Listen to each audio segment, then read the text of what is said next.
Vâng, xin thưa các bạn, hôm nay là ngày rằm tháng 4 âm lịch năm 2000 ngày Canh Tý nha các bạn. Mà đang đứng giữa cổng chùa Trấn Tứ Khải Đoan, mình làm chủ đề là rằm tháng 4 ngày Phật đản. Mình cũng có 4 câu thơ là: kính chúc muôn dân hưởng an lành, mừng trong bán tánh được vãng sanh, Phật lòng tâm thiện luôn trì tụng, đảng sanh cực lạc phước để dành. Hai bên câu đối, hai bên là yêu đất nước giống nòi, biết giữ gìn khuôn phép nước, kính Phật tổ thánh hiền, nguyện tu trì giới luật Phật. Đây là cái nhà khách ban từ thiện, như là chung quanh cái quang cảnh chùa Trấn Tứ Khải Đoan nha các bạn. Chung quanh đường bên này là đường Nguyễn Trãi, đường này là đường Phan Bội Châu. Địa chỉ của chùa là hình như 117 Phan Bội Châu các bạn. Đây là cái lá cờ Tổ quốc. Một bên lá cờ Tổ quốc, một bên lá cờ của Phật giáo các bạn. Và bên đây là cái bánh xe Luân Hồi, Giáo hội Phật giáo Việt Nam, chùa Trấn Tứ Khải Đoan.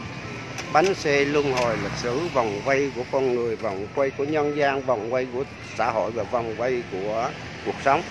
Chúng ta không, mỗi một con người sống trên đất nước này, trên cuộc sống này đều không né khỏi cái vòng quay luân hồi và vòng quay sinh tử nha các bạn. Tất cả chúng ta cùng với cái số phận vòng quay sinh tử và vòng quay luân hồi của tạo hóa đã ban cho chúng ta. Cái tạo hóa này mình nói đơn giản là chỉ là cái kiếp làm người thôi, nhưng mà cái con tạo nó đã xoay quần, nó đã ban cho ta, thì cái tạo hóa này nó gọi là sắc sắc không không, gọi là sinh sinh tử tử, gọi là một cuộc sống con người nó gói gọn vào cái bánh xe luân hồi này nha các bạn. Gói gọn nào vào bánh xe luân hồi Giáo hội Phật giáo Việt Nam. Vâng, xin thưa các bạn, cái chùa Trấn Tứ Khải Đoan này là ngôi chùa cuối cùng được sắc phong vào triều đại phong kiến ở Việt Nam. Chùa Trấn Tứ Khải Đoan là một ngôi chùa lớn nhất tỉnh Đắk Lắk. Khải Đoan được ghép vua Khải Định, vợ là Đoan Huy Hoàng hậu, Hoàng Thái hậu, tọa lạc vào 117 đường Phan Bội Châu, phường Thống Nhất, thành phố Buôn Ma Thuột. Chùa Trấn Tứ Khải Đoan xây dựng năm 1951, 8 ha nha các bạn, do Đoan Huy Hoàng Thái hậu tiến cúng. Là thời Đoan Huy Hoàng Thái hậu và vua Khải Định đã lập cái ngôi chùa này, và cái đất 8 ha này là do Đoan Huy Hoàng hậu hiến cúng nha các bạn. Vâng, mình xin quay lại cái quang cảnh cái chùa Khải Đoan các bạn. Nó làm bài thơ của cái bánh xe luân hồi nha các bạn. Đã bị điểm bao vòng, đã điểm nhiêu vòng bánh xe ơi, sinh già bệnh chết có nghỉ ngơi, tiền tài nhân nghĩa tôn tử tiệt, cha mẹ đau thương quá rã rời, ông bà tiện cháu nơi an nghỉ, gia đạo vòng bền lệ mãi rơi. Luân hồi chuyển kiếp đâu cùng tận, đến kiếp phù vân cứ mãi chơi, thắp nhang nén hương lòng quỳ chân Phật, Bồ Tát hiển linh vận đến trời. Xe hỡi ngừng quay vòng sinh tử, ngập lặng giang hà sóng bể khơi, quỳ dưới Phật đài lòng khấn nguyện, niệm niệm trường chay đến thuốc hơi, cầu Phật tổ A Di Đà tiếp độ, nhắm mắt lìa trần biết hạnh thôi. Vâng, thì thưa các bạn, cuộc sống hồng trần, cuộc sống luân hồi, cuộc sống bể dâu là một kiếp làm người, nó rất nhiều phong ba bão táp và nhiều cái trầm luân khổ ải với các bạn. Để chúng ta không ai qua được cái bánh xe sinh tử và bánh xe luân hồi. Đây là lá cờ của Phật giáo các bạn, là một cái biểu tượng của một giáo hội Phật giáo Việt Nam, là cái bánh xe luân hồi, vòng xoay chuyển của nhân sinh, vòng xoay chuyển của con người và vòng xoay chuyển của xã hội. Đây là sư tử các bạn, đây là cái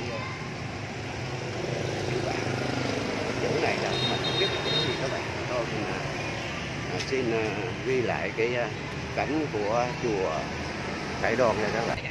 Đây nha các bạn, đây là tất cả xung quanh cái quang cảnh chùa Khải Đoan. Mình nó chạy xe xuống nha các bạn, chạy xuống thì gửi ở trong cho bên đây ngày dịch virus corona nó có hình như hơn nửa tháng rồi mà chưa có bị ai nhiễm lại nha các bạn, và đã mở dịch là khoảng mười mấy ngày rồi các bạn. Bây giờ mình xin chạy vô nó hơi rung nha các bạn. Đây tất cả cái quan cảnh chùa. Bên đây thầy cũng không có làm lễ bị dịch virus, thành ra thầy cũng không có làm lễ. Thì mà xin các bạn, đây là một cái cảnh ở bên phía tây phải của cảnh chùa Khải Đoan. Họ tạc một bức tượng rất đẹp các bạn, có Phật tổ, có cái sự quang cảnh hình như là ngày thành đạo và ngày đang thuyết pháp của những tín đồ đạo hữu các bạn. Bên đây là có Phật Bồ Tát Quan Thế Âm. Bên này là một cái cây bonsai rất đẹp. Đây là một cái cảnh tu trì của nhân gian nha các bạn. Đây là một cảnh hành lạc bình thường của đời và đạo, nó đã gói gọn trong một cái bức tượng này. Vâng, xin thưa Phật tổ, cho con quay cái clip. Bên đây là ngày rằm tháng 4 nha các bạn. Mình xin quay clip là tại cổng chùa Sắc Tứ Khải Đoan ở Buôn Ma Thuột, tỉnh Đắk Lắk. Đây là cái tượng Phật nằm ở dưới gốc đa cho các bạn. Và bên đây cái tượng nhang khối họ thầy họ có ít cúng các bạn. Mình cũng có làm mấy câu thơ về bên Phật cho các bạn. Phật pháp vậy gì ở chúng ta, Phật chia tâm đạo đến mọi nhà, Phật lòng tu học thương nhân loại, Phật bảo hạ ngương đến không xa, Phật khuyên đời đạo đau bên tận, Phật bảo đời người tránh kiếp ma, Phật đem nhân loại nên bờ giác, Phật đến Phật lòng mãi thích ca.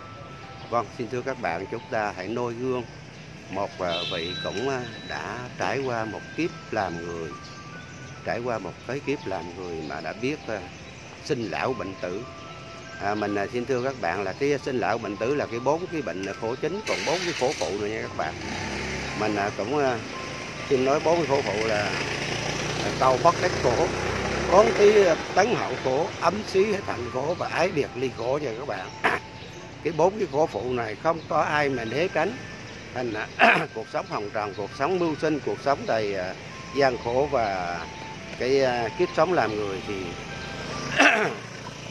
cái sinh lão bệnh tử là ai cũng phải đón nhận. Nhưng mà còn 4 cái khổ phụ thì hình như cũng tất cả chúng ta cũng phải đều là phải gánh lấy hết. Là cầu bất đắc khổ là mình cầu cái việc gì mình không được cũng khổ các bạn. Ấm xí tịnh khổ là mình muốn cái nhà cái cửa mà không được cũng khổ. Ái biệt ly khổ là tình cảm chia ly cũng khổ. Và oán tấn hậu khổ là mình thù ghét con người mình cũng khổ. Thì Phật có nói là 8 cái khổ, 4 khổ chính và 4 khổ phụ. Thì xin thưa các bạn, cái 4 khổ phụ này hình như tất cả chúng ta cũng ai cũng đều gánh lấy những cái hậu quả đó nha các bạn. Thôi mình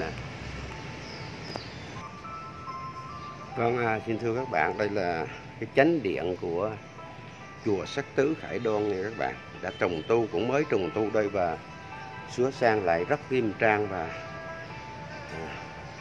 rất đẹp các bạn. Đây rất nghiêm trang và rất đẹp.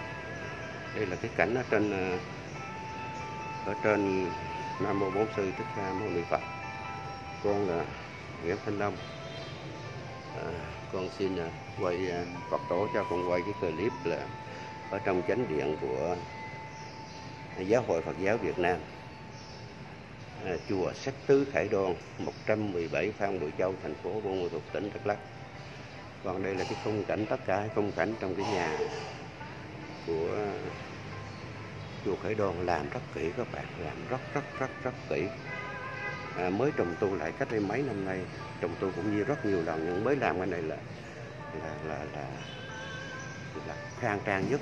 Đây là cái tòa tháp, trong này cũng có nhiều cái vị Phật ở trong cái tòa tháp này nha các bạn, cũng giống như là họ làm cái vị Phật ở ngôi chùa Điện Vạn Phật ở Điện Vạn Phật ở ngoài các tiếng Phù Cát. Mình cũng có làm cái clip là có ngàn ông Phật đó các bạn, có ngàn ông Phật. Nên mình con xin thưa các bạn, đây là cái cảnh của ngài Tất Đạt Đa lúc sinh ra nha các bạn. Đây là cái vườn Lâm Tỳ Ni, giá vườn Lâm Tỳ Ni.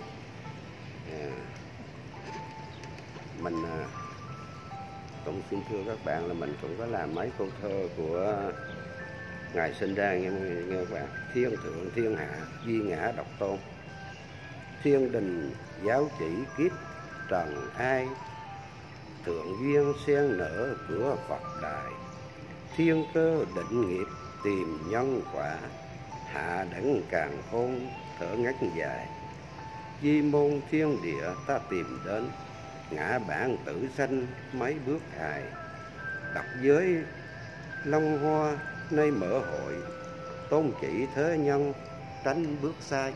Vâng, xin thưa các bạn, kiếp sinh tử kiếp luân hồi chúng ta cũng cố gắng đi tìm một bến giác tối, chúng ta bước một bước rất vững chắc đến với giáo hội Phật giáo Việt Nam, đến với Phật tổ, đến với tất cả những gì hành thiện với tâm lòng từ của chúng ta, để chúng ta cũng tìm được một cái quả tốt, một cái nhân tốt.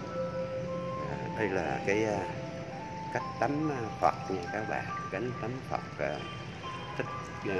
Tất Đạt Đa mới ra đời. Một tay chỉ lên trời, một tay chỉ xuống đất rồi. Thiên thượng thiên hạ duy ngã độc tôn, trên trời dưới đất chỉ có là ta, đó là thiên thượng thiên hạ duy ngã độc tôn. Đây là các đệ tử ở chùa Trấn Tứ Khải Đôn đã tắm cho ngài. Ai cũng được quyền tắm, ai cũng được quyền làm một cái lễ gọi là cái lễ tắm cho Phật. Thì bên đây ở chùa Trấn Tứ Khải Đôn cũng làm cái lễ này cũng rất hay các bạn. Đây là chung quanh cái bồn của Phật, của ngài Tất Đạt Đa sinh ra đời nha các bạn. Đây là cái chung cảnh hoàn cảnh của chùa mình. Xin Phật tổ mình tiến lại gần để quay cái cảnh Phật Thích Ca thành đạo và ngài đã thờ đây. Vâng, Nam mô Bổn Sư Thích Ca Mâu Ni Phật. Nam mô Bổn Sư Thích Ca Mâu Ni Phật. Nam mô Bổn Sư Thích Ca Mâu Ni Phật. Nam mô Bổn Sư Thích Ca Mâu Ni Phật. Nam mô Bổn Sư Thích Ca Mâu Ni Phật. Nam mô Bổn Sư Thích Ca Mâu Ni Phật. Nam mô Bổn Sư Thích Ca Mâu Ni Phật. Vâng, cái ngày hôm qua mình có xuống ở dưới chùa Bửu Thánh là không có để bát nhang luôn. Nhưng mà ở đây cũng có cho để bát nhang, nhưng mà cũng các chư đệ tử, các quý thầy là không có để nhang nhiều các bạn, chỉ có một cây nhỏ thôi. Thì cũng xin chúng ta cũng có cái tấm lòng đến viếng Phật, cúng Phật thì cũng gắn ít thắp nhang lại để cho cái không khí xung quanh nó được trang nghiêm hơn, nó được tốt lành hơn. Vì cái hóa chất của cái nhang bây giờ nó cũng không tốt lắm các bạn. Thì thôi hôm nay cũng ngày mùng rằm tháng 4, mình xin làm cái clip này, xin Phật tổ rủ lòng thương đến muôn dân để phù hộ cho tất cả con dân được bình an. Còn ở sau này cũng mới làm những cái vị Phật ở sau này nha thưa các bạn.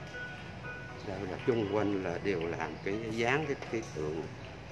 Đây là cái bức tượng Phật ở trên tường luôn. Tượng Phật cũng là trên tường. Xin mình cảm hoan hết những cái ngày rằm tháng 4 của chùa Trấn Tứ Khải Đôn.